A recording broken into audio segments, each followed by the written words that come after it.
Jelaskan materi soal CVD atau Cumulative Volume Delta. Apa itu CVD? CVD adalah indikatornya. Baik, halo semuanya. Kembali lagi bersama saya Mira. Kali ini saya akan menjelaskan materi soal CVD atau Cumulative Volume Delta.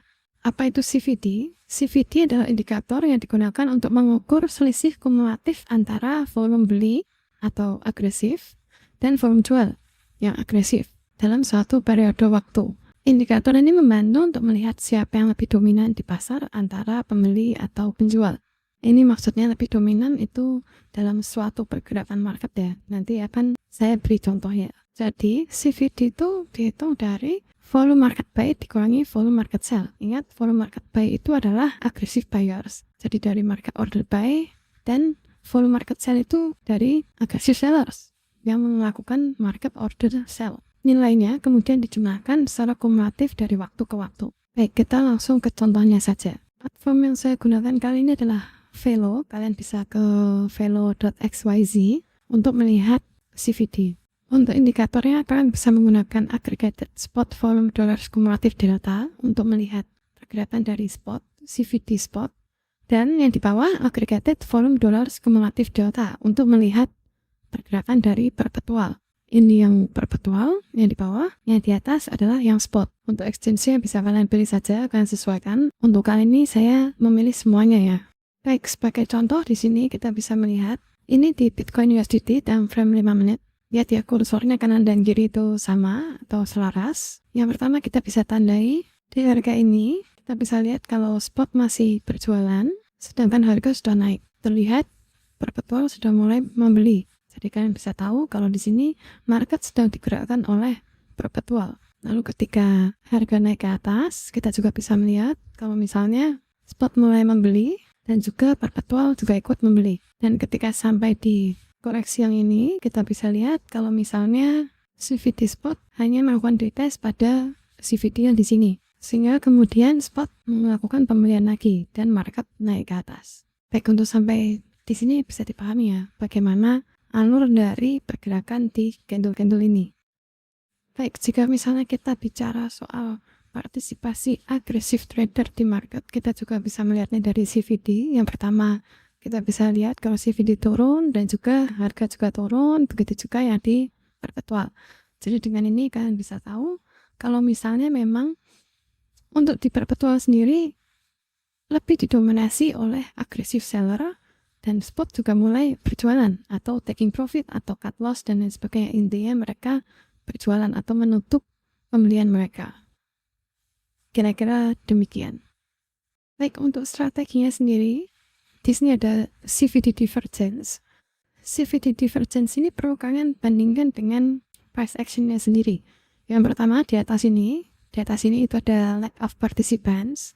Itu terbentuk ketika harga membuat higher high, namun CVD tidak membuat higher high, atau price membuat lower low, namun CVD tidak membuat lower low. Lalu ada absorption ketika price membuat higher low, namun CVD malah membuat higher high. Dan ketika price membuat lower high, sedangkan CVD malah membuat lower low. Kalian bisa lihat ya perbandingannya di sini. Oke, penjelasannya adalah lack of participants terjadi ketika harga membuat high atau low baru tapi tidak dengan CVD. Ini menunjukkan adanya exhaustion atau kurangnya agresif buyer atau seller. Sedangkan absorption sendiri terjadi ketika CVD membuat high atau low baru tapi tidak dengan harganya. Ini menunjukkan kalau harga terserap oleh limit order yang ada di market. Ingat, big players biasanya menggunakan limit order ketimbang market order. Ini menunjukkan bahwa bentuk dari absorption sendiri perlu kita waspadai sebagai pembalikan arah. Baik, kita langsung ke contohnya saja. Baik, kita bisa lihat di sini. Yang pertama itu adalah di sini, lalu di sini. Kita bisa lihat kalau dari harganya itu membuat lower high, sedangkan kalau kita lihat dari CVD spot itu membuat higher high. Apa yang bisa kita dapat dari sini? Kita bisa melihat kalau misalnya agresif buyer berusaha untuk mendorong harga ke atas, namun di sebelah sini banyak limit order yang membuat akhirnya harga turun ke bawah sini. Jadi agresif seller berusaha push harga, namun mereka hanya mengisi limit order yang ada di sini. Baik, kita ke contoh berikutnya. Baik, untuk contoh berikutnya di sini kita menggunakan time frame 1 menit, kita bisa lihat kalau misalnya di sebelah sini dan di sini. Untuk hubungannya bagaimana? Kita bisa lihat kalau misalnya harga itu melakukan semacam double top di sini, namun kita tahu kalau misalnya CVD terus turun. Ini menunjukkan kalau misalnya terlihat di market bahwa kurangnya partisipasi dari aggressive buyer untuk mendorong harga ke atas. Dalam artian mungkin dari spot atau perpetual itu kurang tertarik untuk dorong harga ke atas sehingga market kemudian turun. Lalu siapa yang menggerakkan harga ke atas? Ini bisa kita katakan bahwa mungkin dari market order atau dari closing position atau yang lainnya. Baik, contoh terakhir, ini kembali lagi ke 5 menit. Kita bisa lihat dari sini hingga ke sini.